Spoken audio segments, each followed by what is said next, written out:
এখন আরেকটা মিছিল নেবো, সবাই নিয়ে ওদিকে চলে যাবো। আচ্ছা আনলো আমি বেইনার থেকে গত 1 মাস ইলে হাজগরির প্রশাসন লই, এয়ারফোর্স লই, তারপরে হইলে মানে গোয়েন্দা সংস্থা লই হাজগরি মাথা ঠান্ডা না বলবে বেগুনত্ব যেটা অনুরোধ দাবি আদায় হতে এটা মাথা গরম করে উস্কানি ফা দিও রে তাহলে তো জিনিসের আর কিছুই নইব। এই শোনো কথা শোনো আগে, কথা শোনো আগে। এখানে আরো অনেক লোকজন ছিল, ওদেরকে বুঝাইছি আমি। আপনারা গেলে এখানে গেলে আমার সাথে আমাদেরকে 2 সপ্তাহ টাইম দেন, 2 উইকস। আর এখানে যারা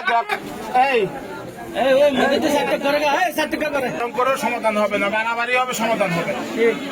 আর যদি মাথা ঠান্ডা রাখো, এই ভারতবর্ষ স্বাধীন হয়েছে কিন্তু সংলাপ কইরা, যুদ্ধ কইরা না। এত বড় একটা দেশ স্বাধীন হয়েছে ডায়লগের মাধ্যমে। ডায়লগের মাধ্যমে সব সমাধান করা যায়। ওদের সাথে আমার কথা হয়েছে 1 মাস আগে থেকে কথা চলতেছে, এবং আমি মনে করি যে তোমরা এখানে যারা আছো তারাই থাকবা ইনশাল্লাহ, কিন্তু সহযোগিতা করতে হবে। আমার তোমার আস্থা রাখো, 2 মাস 2 সপ্তাহ আমার টাইম দাও, 2 সপ্তাহ টাইম দাও।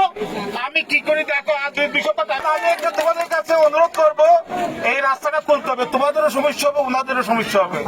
তোমরা দয়া করে তোমরা এই রাস্তার পথটা ছেড়ে দাও, সবাই বাড়ি চলে যাও। খবর নাও যে আমি কি করতেছি, তোমরা সন্ধ্যার মধ্যে খবর পাবা। খবর না পাইলে আবার আসতে পারবো, রাস্তায় অসুবিধা নাই।